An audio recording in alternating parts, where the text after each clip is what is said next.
Donc Julien Paris, installé depuis 2008, polyculture élevage lait, 192 hectares avec 650 000 litres de lait.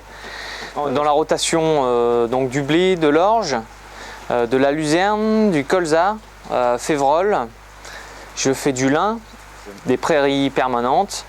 Alors je suis enclavé dans la forêt de Lyons, donc oui, je suis dans le département, dans le 27, à une trentaine de kilomètres de Rouen, limitrophe de Seine-Maritime.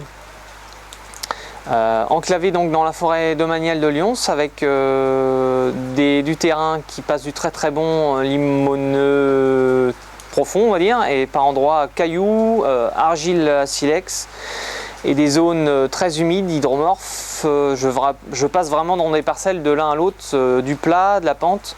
Dans les années 90, mes parents ont arrêté la charrue, sont passés en simplifié avec une charrue UTS et un petit coup de pas de doigt pour semer avec une rotative.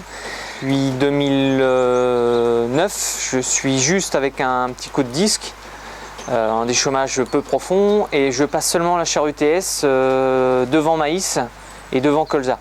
Et le reste c'est juste du simplifié. Et depuis l'arrivée du semoir de l'Isidril, j'ai à peu près une trentaine d'hectares de la surface qui sont passés en semis direct, principalement derrière les luzernes que je fais, donc luzernes qui sont vendues en déshydratation. Donc j'en profite au bout de 3 ou 4 ans de semer du blé directement dedans.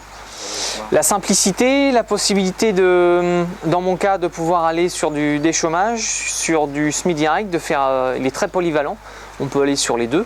J'ai même fait du couvert chez un voisin sur vraiment du chisel qui a été très bosselé et ça a tendance à lever, donc enfin ça fonctionne. Donc on peut vraiment, c'est un outil vraiment polyvalent où on peut répartir le poids à l'avant, à l'arrière et c'est très simple à régler.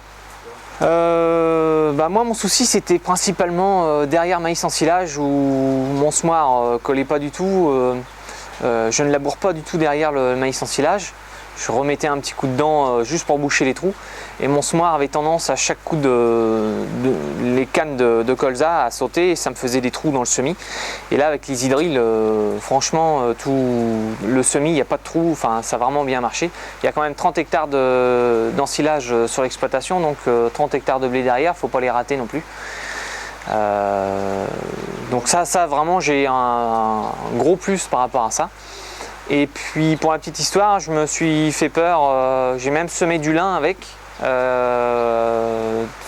n'y a pas grand monde qui a réalisé ça et ça fonctionne. J'ai pas le tonnage, il est rentré, mais il y avait un très bon lin avec les Isidril, donc on peut faire aussi du lin. Donc il est vraiment polyvalent, voilà.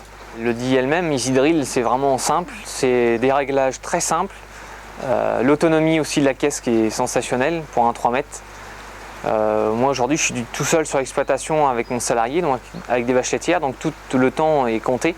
Je pars chargé avec 2 big bags de blé dedans, il y a une grosse autonomie dessus. Je pars le matin, je reviens le midi rechargé et puis voilà, ça tourne. Il y a aussi cet aspect là où on ne parle pas assez et le chantier, je suis tout seul, il n'y a pas besoin de quelqu'un avec la charrue devant, etc. Tout ça, il faut mettre ça dans le système, hein. Faut compter aussi la main d'œuvre en moins, etc. quoi. Sur semis de prairie, oui, j'en fais régulièrement. Donc soit je sème et je fais un glyphosate après, soit le contraire, je fais 2 glyphosates, j'attends que ça se décompose un peu et je sème dessus. Ça dépend le taux d'agrostis dans la parcelle. Et donc oui, raigra, trèfle, j'ai fait des mélanges, ça fonctionne bien. Là je dois faire des essais de poids avec du trèfle et du raigra. De l'avoine, oui, j'ai fait pas mal, ça fonctionne bien. Le seul souci c'est bien faire attention au taux d'agrostis dans la parcelle, sinon la plante reprend le dessus, donc c'est pas la faute du sursemis ou du semi direct, c'est bien la flore implantée à la base. Si la parcelle est très bien en raigra anglais ou elle est déjà, on peut faire un sursemis pas traité et là on arrive à remettre un petit peu du frais dedans.